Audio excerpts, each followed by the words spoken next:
एक आदमी ने एक बहुत ही खूबसूरत लड़की से शादी की। शादी के बाद दोनों की जिंदगी बहुत प्यार से गुजर रही थी।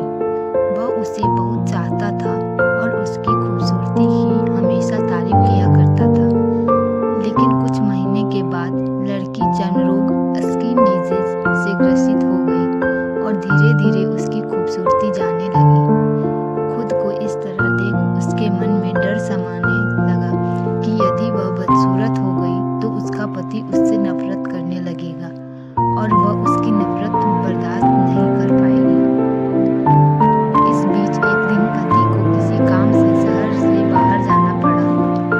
काम खत्म कर जब वह घर वापस लौट रहा था, उसका एक्सीडेंट हो गया। एक्सीडेंट में उसने अपनी दोनों आंखें खो दी।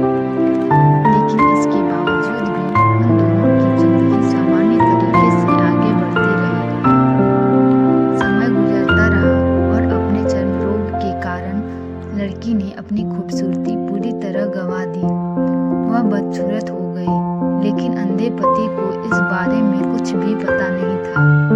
इसलिए इसका उनके खुशहाल विवाहित जीवन पर कोई प्रभाव नहीं पड़ा। वह उससे उसी तरह प्यार करता रहा। एक दिन उस लड़की की मौत हो गई। पति अब अकेला हो गया था। वह बहुत दुखी था। वह उस शहर को छोड़कर जाना चाहता था।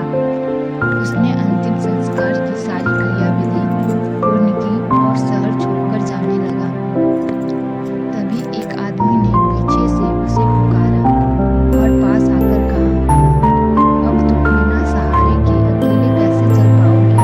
इतने साल तो तुम्हारी पत्नी तुम्हारी मदद किया करती थी। पति ने जवाब दिया, दोस्त, मैं अंधा नहीं हूँ।